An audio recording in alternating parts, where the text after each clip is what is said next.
Bueno, hola, ¿cómo están? Bienvenidos y gracias por acompañarnos en esta tercera emisión de nuestro nuevo canal de YouTube, eh, que por el momento trata, como va a tratar hoy, sobre temas políticos argentinos e internacionales. Eh, en el futuro, lo más cercano posible, vamos a incluir otros temas, reportajes, como yo hacía antiguamente en CNN, algo parecido a aquello, y comentarios incluso de otros temas de interés míos y probablemente ustedes, no sé, la música o qué sé yo, la historia, etc. Hoy vamos a tratar tres temas argentinos y un par de temas internacionales, uno de los cuales ofrece una gran enseñanza a los argentinos, que es la elección británica que va a ocurrir mañana. ¿Qué día es mañana? Jueves, jueves 4. Bueno, les cuento además que estuve estos últimos mes y medio bastante complicado con mi vida personal. Les cuento porque esto tiene que ver con el canal. Tuve, como ustedes saben, lo conté por la radio, una afectación medio complicada en la columna, que por suerte ya me recuperé. Les puedo mostrar. Mi columna está, me puedo doblar, si se lo pueden ver, ya me puedo doblar normalmente, ¿no es cierto? Pero me quedó una derivación en la pierna derecha con mucho dolor, que se está yendo por suerte, y quedé muy cansado, ¿no? Porque estuve muy medicado con corticoides. ¿Salió bien esa imagen que me moví así? ¿Se vio? Bueno. Estuve muy medicado con corticoides y eso me complicó mucho para dormir. Por lo tanto, tengo un nivel de cansancio acumulado realmente enorme. Así que mientras me vaya recuperando y mientras sigo trabajando en la radio, vamos a ir ampliando el alcance temático y la agenda de este humilde canal de YouTube. Bueno, dicho esto, nos metemos en tema. Les contábamos ayer o anteayer que este es un super año electoral, tanto por la cantidad de elecciones que hay en el mundo, tanto por el impacto de esas elecciones a nivel global. Hemos tenido elecciones este año en Rusia, en la India, en México, las habrá ahora en Venezuela, muy importantes, en Uruguay, por supuesto en Estados Unidos en noviembre próximo y por supuesto ha habido elecciones en el Parlamento Europeo muy impactantes que han derivado en elecciones el próximo fin de semana de segunda vuelta en Francia, ¿no es cierto? Bueno, mañana se celebran elecciones en el Reino Unido. 48 millones de británicos van a elegir 650 miembros de la Cámara de los Comunes que inmediatamente van a postular a un nuevo primer ministro. Y esta elección británica ofrece dos lecciones muy importantes para la Argentina, muy importantes. Una tiene que ver con el valor de la alternancia y otra tiene que ver con el populismo, porque dentro de la historia que voy a contarles hay un dato central sobre el populismo que afecta no solo a países como Argentina, sino a países como el Reino Unido. Dicho esto, quiero comentarles las tres noticias que me parecieron más relevantes de hoy, miércoles en la Argentina, y una muy importante y muy loca a nivel internacional. Hoy hubo aparentemente una cierta distancia entre Mauricio Macri y el gobierno del presidente Milei.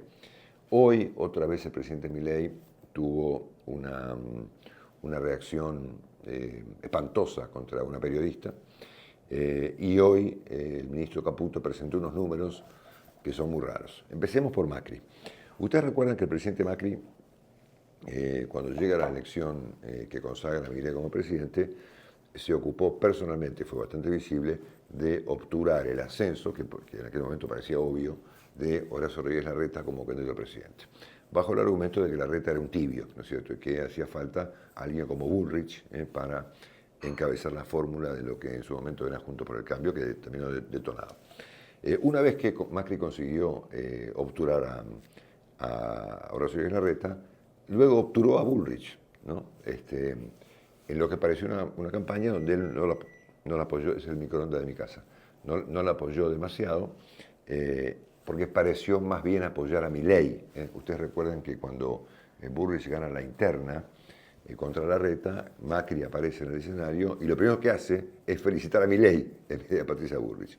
Bueno, ahora parece que Macri continúa con su raíz conflictivo, enfrentándose con Milei. Hoy le reclamó, en este caso con toda razón, por supuesto, que la Nación le gire a la Ciudad de Buenos Aires los fondos que en su momento le quitó a Alberto Fernández. ¿Se acuerdan cuando hubo un conflicto con la policía de la provincia de Buenos Aires en la época de Fernández?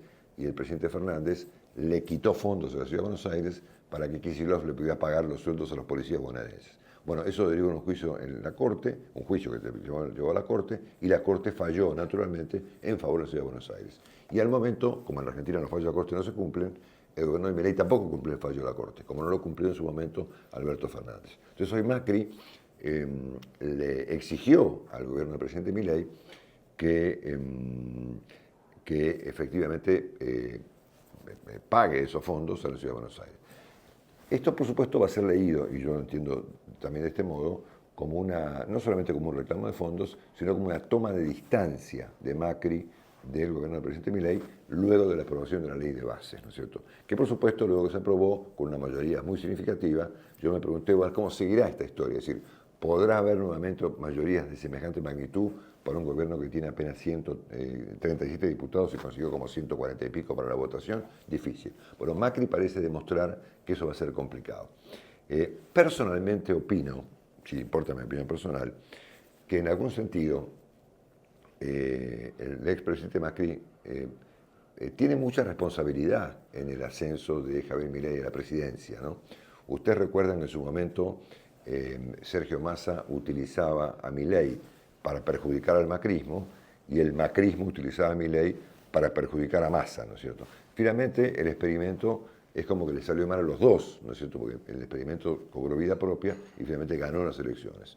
Pero Macri, me parece a mí, tiene una responsabilidad importante en la construcción del gobierno del presidente Milei y por lo tanto yo siempre creí que debía jugar un rol, ¿no es cierto? Por ejemplo, Macri hubiera sido un gran canciller, ¿no es cierto? Por ejemplo, en el gobierno actual. Esto en la Argentina es impensable, ¿no es cierto? Porque los políticos entre ellos se odian, ¿no es cierto? Es decir, es algo incomprensible, ¿no es cierto? Pero no pueden convivir, ¿no es cierto? Una pena que esto no haya sido así, pero parece que en vez de haber un acercamiento, que yo creo que debe haber habido, parece comenzar a registrarse una distancia entre Macri y Milei. Bueno, un tema. Segundo tema. Lo voy a hacer breve pero no por ser breve es menos grave. El presidente Milei insiste en sus críticas y su desprecio hacia los periodistas independientes profesionales y en este caso parece haberse ensañado con una persona en particular, y que es una mujer. Y esto me recuerda al momento, al Milei, aquel Milei fuera de órbita en la televisión previo a las elecciones, cuando se ensañaba con todo el mundo, particularmente con las mujeres. Y me refiero en este caso, el caso actual, a María O'Donnell, ¿no es cierto? María O'Donnell es una periodista de mucha experiencia, de mucho nivel, muy respetada por todos nosotros. Yo la conozco poco, pero le tengo un gran respeto. Ha escrito libros extraordinarios sobre la historia reciente de la Argentina, la historia de los Born, por ejemplo, un libro fascinante. Y por supuesto no coincide con Milei. Pues, no sé cuánta importancia tiene eso, presumo que poca, pero se vuelve relevante por el hecho de que Milei la ha tomado como la víctima, digamos, de sus agravios permanentes. Atención con este asunto porque estos rasgos suelen incrementarse, ¿no? Entonces, cada día vemos cómo Milei está más ensañado con los periodistas profesionales independientes, ¿no es cierto? Y en el caso actual es el caso de María O'Donnell. Este rasgo de Milei contra la prensa empieza a conectarse con aspectos muy parecidos al comportamiento de los Kirchner, ¿no es cierto? Ustedes, ayer les comentaba que Oscar Parrilli había elogiado a la nominación de Ariel Lijo como juez de la Corte bajo el argumento de que, bueno, un juez que es tan criticado por La Nación y por Clarín debe ser un gran juez, dijo Parrilli, ¿no es cierto? Y Milei, cuando le preguntaron el domingo pasado en TN por el caso de Lijo, respondió algo parecido. Dijo, bueno, yo no voy a ceder ante las presiones mediáticas, ¿no es cierto? Entonces, esta coincidencia de razonamientos inéditos entre Parrilli y Milei, a mí me indica algo relativamente serio. Es decir, hay un rasgo de Milei creciente, antidemocrático, que es ensañarse todo el tiempo contra los periodistas profesionales independientes. En este caso le toca el turno a María O'Donnell, a quien desde aquí le mandamos un beso muy grande. Y finalmente, el último tema argentino, tiene que ver con el ministro Caputo. Ayer enumeramos en este comentario todos los diagnósticos que explican los temas, los ítems que explicaban esta convulsión un poquito cambiaria que se registró en Argentina en estos días, ¿no es cierto? Y hoy apareció, recién lo vi en el portal Infobae, este artículo que dice: Caputo mandó un adelanto del presupuesto e incluyó datos para este año 2024. Los muestro así rápido. Un dólar oficial, ¿no es cierto?, a 2.016 pesos y una inflación de 139,7% para este año. Estos dos números, un tipo de cambio de 1.016, es decir, apenas por encima de lo que es hoy el tipo de cambio oficial, es decir, respetando la famosa tablita, una devaluación del 2% mensual que llevaría el tipo de cambio a fin de año, el oficial, a 1.016 pesos, ¿no es cierto? Ya hoy, ustedes saben que los tipos de cambio libres están por encima de 1.400, una brecha de casi 50%, hoy, 50 y pico. Y una inflación anual de 139. Entonces, estos dos números son totalmente inconsistentes, son incompatibles. Yo no sé cómo el ministro Caputo no entiende esto. Es decir, a ver, ¿no es que el presidente Milei es un genio de la economía? Eso dice él de sí mismo, que merece el premio Nobel. ¿Qué clase de experimento es este? El de atrasar a este nivel el tipo de cambio, fulminar a los exportadores con una inflación de 140% al año. A mí me resulta inexplicable, ¿no? Y yo no soy economista, pero me parece obvio que esto es de una dramática inconsistencia y debe jugar un papel importante en estas turbulencias que hay hoy en la vida económica argentina. Bueno, el ministro Caputo, en algunos de los reportajes amigables que ofrece, por ahí alguien se lo pregunta, ¿no es cierto? Bueno, y por último, antes de meterme en el tema británico, quiero hacer un comentario de lo que me pareció más relevante hoy a nivel internacional. Hoy, hace un rato, el New York Times publicó en su página web un artículo titulado «Trump intensifica sus llamadas a encarcelar autoridades electas», es decir, las personas que han sido electas en Estados Unidos. Van a ver que esto no se puede creer, es dramático, ¿no es cierto? A partir del declive de Biden, Trump está más cerca de la presidencia. Entonces empezó a postear saben que tiene una red social propia, ¿no es cierto?, que se llama Truth, y en sus páginas web y demás, comentarios de sus seguidores y de él mismo, planteando la idea de crear tribunales militares televisados. Yo nunca vi esto, ni en la época de los Kirchner, vi esto en Argentina, para perseguir oponentes políticos, ¿no? Y esto incluye el encarcelamiento del presidente Biden, de la vicepresidenta Kamala Harris, de los senadores Mitch McConnell, Chuck Schumer, que es el jefe de la bancada demócrata en la Cámara de Representantes, y el ex vicepresidente Mike Pence. E incluye también a una diputada republicana muy crítica de Trump, llamada Liz Cheney, que es una diputada por el estado de Wyoming, ¿no es cierto? Entonces, lo que está planteando acá Trump es aplicar la ley, escuchen la locura, la ley militar de traición a la patria contra las personas que se le contraponen políticamente, tanto de su partido, por ejemplo, el ex vicepresidente Mike Pence, o el senador Mitch McConnell, que son de su partido, o a la señora Liz Cheney, como a la vicepresidenta Kamala Harris o al seguramente futuro ex presidente Joe Biden. Se dan cuenta lo que digo, ¿no? Hasta las últimas horas del New York Times, Trump seguía posteando en su red social, que se llama Truth Social, que es el Twitter de Trump, semejantes y escandalosas ideas, ¿no es cierto? Entonces, vuelvo un poco a lo de ayer antes de ver el tema británico.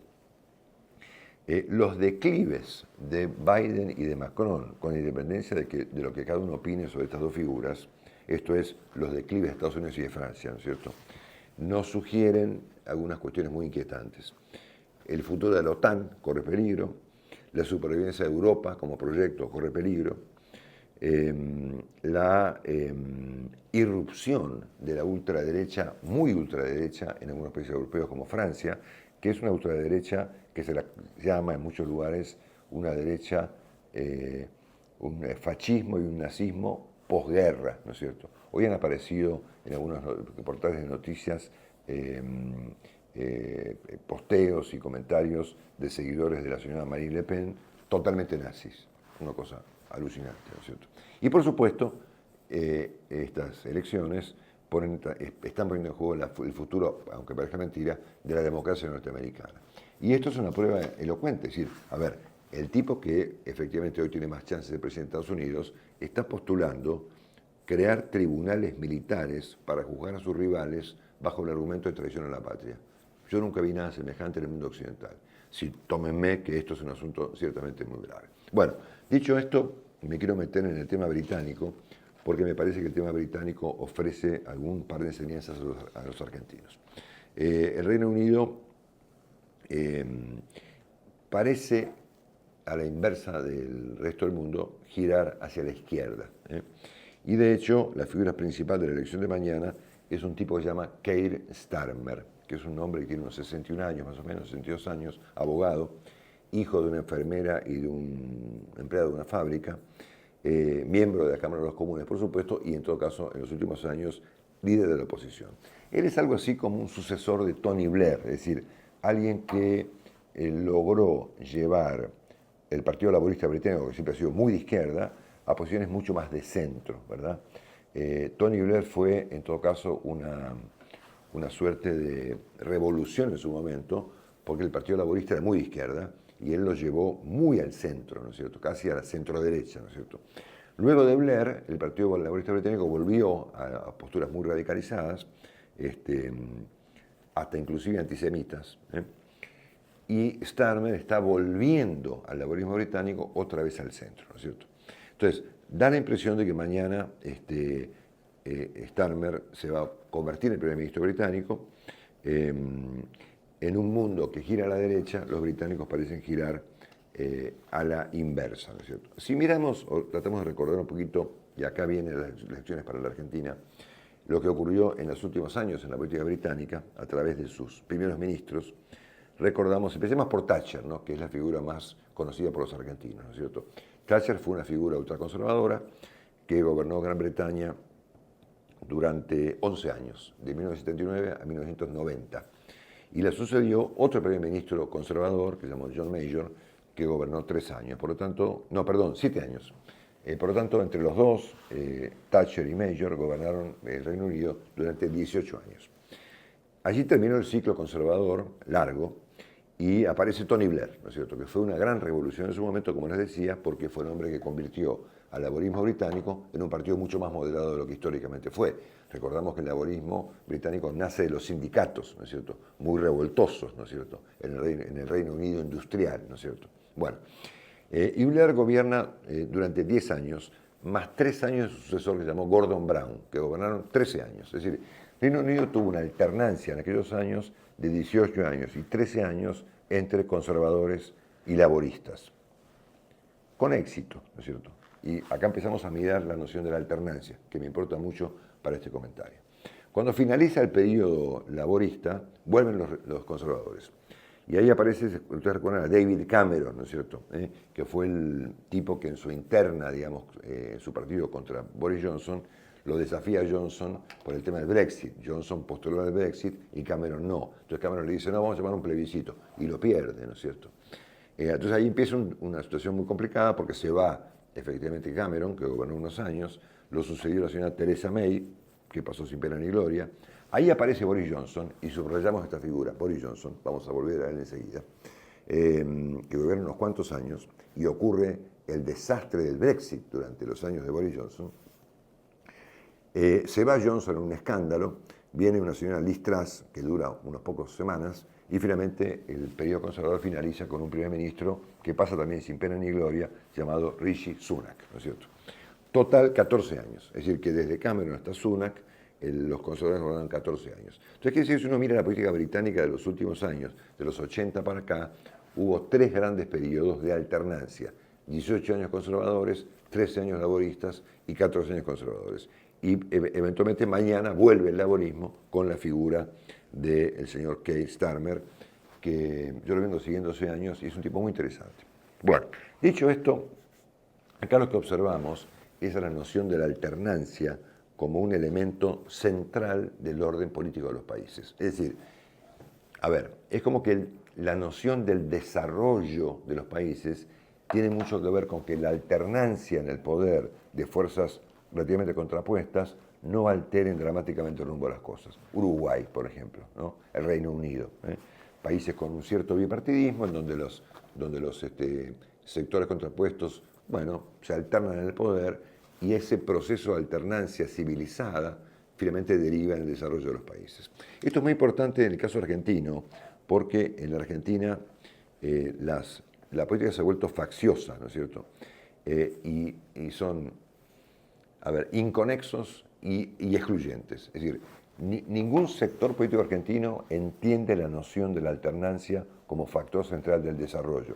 Incluso los argentinos creemos que un gobierno nos va a salvar. Uno, Cristina Kirchner finalmente no ocurrió, Macri no ocurrió, Milei presumo que tampoco va a ocurrir, ¿no es cierto?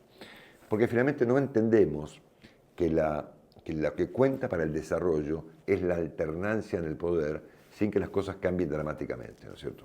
Y estamos esperando finalmente un salvador faccioso, ¿no es cierto?, que se contrapone contra todo el mundo, que pelea con todos, que obtura, por supuesto, la noción de los consensos, y por supuesto, por este camino no hemos logrado básicamente mucho, ¿no es cierto? Entonces, me parece que una primera enseñanza que nos ofrece la elección británica es lo relevante de la noción de la alternancia y de la conexión de la alternancia con el desarrollo, ¿no es cierto? Ahora, en este proceso de alternancia británica hubo un momento en donde es como que hubiera entrado, digamos, un virus en el sistema. Y ese virus se llamó Boris Johnson. Boris Johnson era básicamente un líder dramáticamente populista. Y esto nos muestra que el populismo no solamente puede ser de izquierda. Boris Johnson es un populista de derecha, ¿no es cierto? Como Trump, ¿no es cierto? Como Milei, ¿no es cierto? Pero populista mal, ¿no es cierto? Casi un delirante, ¿no es cierto? Johnson era periodista, ¿no es cierto?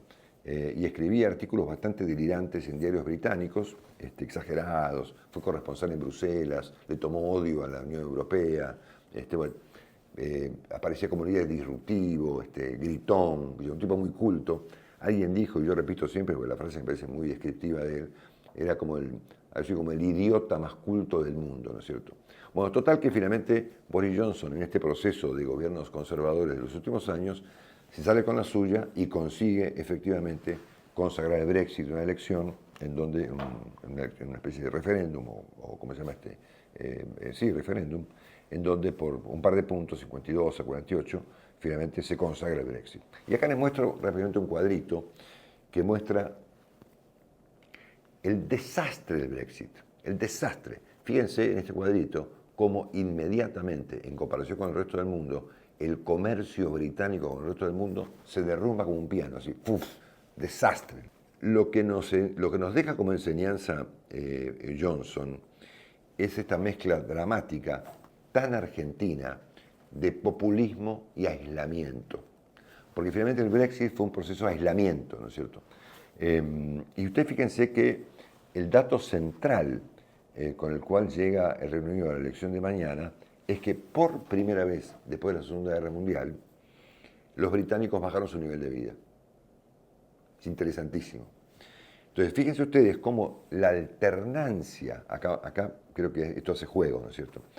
Cómo la alternancia de partidos contrapuestos, conservadores, laboristas, conservadores, no afectaron el nivel de vida de los británicos, al contrario, siempre creció, hasta que apareció en el medio un líder populista de la envergadura delirante de Boris Johnson, ¿no? Un despeinado, ¿no es cierto?, como se usa ahora, un disruptivo, un idiota, digamos, que sea cualquier cosa, un cultísimo, con una voz muy interesante y un tipo interesantísimo, muy culto, pero hizo un desastre con su país. A tal punto que me parece que su caso demuestra cómo el virus del populismo, no importa de qué segmento sea, de la derecha o de la izquierda, puede afectar un proceso de desarrollo de un país, de bienestar de la gente, con independencia de quién gobierne y de cómo haya actuado la alternancia. Con esto cierro, en algún momento de este proceso, ustedes saben que hay un pintor alucinante que se llama, nadie sabe cómo se llama, pero se lo conoce como Banksy, ¿no es cierto?, que es un seudónimo de un tipo que nadie sabe bien quién es, que pinta cuadros, de repente irrumpe en una ciudad, pinta un mural, siempre son figuras, imágenes, obras disruptivas y provocadoras, ¿no es cierto? Y en un momento determinado de este proceso, este señor Banksy pintó un cuadro. Él pintó al Parlamento británico, que digamos que uno podría decir, bueno, finalmente es una de las cunas de la democracia mundial, ¿no es cierto?, de la historia de la democracia mundial, en vez de estar habitado por legisladores, estaba habitado por monos, ¿no es cierto?, por simios, ¿no es cierto? Él vio de esta manera el proceso británico, es decir, un parlamento, saben que el Reino Unido es un gobierno, finalmente es un país parlamentarista, que en vez de estar gobernado, digamos, por seres humanos, está gobernado por simios, ¿no es cierto? Me da la impresión de que el Reino Unido está procurando, a partir de mañana, salir de esta situación, mientras el mundo está procurando entrar en esta situación. Es decir, un mundo gobernado por simios. La seguimos mañana. Chao.